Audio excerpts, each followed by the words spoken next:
বাইরে এখন ঝমঝমিয়ে বৃষ্টি হচ্ছে, আর বৃষ্টি পড়লেই মনটা কি মনে হয় বলো তো বন্ধুরা? আমরা কম বেশি সকলেই তেলে ভাজা খেতে খুবই পছন্দ করি, কিন্তু যেহেতু বাইরে বৃষ্টি পড়ছে, বাইরে থেকে আনা তো সম্ভব নয়, তাই ভাবলাম বাড়িতেই কিছু একটা বানিয়ে ফেলি। তো হাতের কাছে ছিল ব্রেড, তাই ভাবলাম ব্রেড পকোড়া বানাই। আর দেখতে পাচ্ছ ব্রেড পকোড়াগুলো কত সুন্দর হয়েছে, ওপরটা যতটা ক্রিস্পি ভেতরটা ততটাই সফট, আর এত সুন্দর খেতে হয়েছে। তো তোমরাও একবার বাড়িতে ট্রাই করে দেখতে পারো এইভাবে ব্রেড পকোড়া। আমরা তো দোকানে সচরাচর সবসময় কিনে খেয়েই থাকি, বাড়িতে বানানোর স্বাদ একেবারে দ্বিগুণ।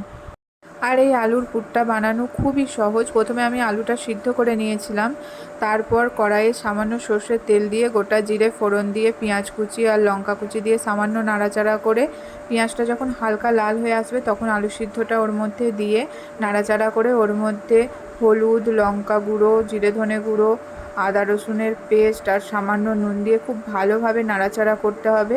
দেখবে কড়াই থেকে আলুর পুরটা অটোমেটিক ছেড়ে আসছে, তখন বুঝবে পুরটা একদম রেডি। আর নামাবার আগে অবশ্যই একটু টমেটো কেচাপ দিয়ে দেবে, তাহলে আলুর পুরটা আরও খেতে ভালো লাগে। আর এখানে আমি একটা বেসনের পেস্ট বানিয়ে নিয়েছি, ব্যাটার বানিয়ে নিয়েছি। তো বেসনের ব্যাটারটা বানাতে এমন কিছুই লাগে না, সামান্য নুন, লঙ্কা গুঁড়ো আর একটু হলুদ গুঁড়ো দিয়ে একটা খুব খুব ঘনও না আবার খুব পাতলাও না, এরকম এটাই ব্যাটারটা একটু নিজের মতন করে বুঝে নিতে হবে। তো সেরকম করে বানিয়ে নিয়েছি, দেখো কত সুন্দর হয়েছে।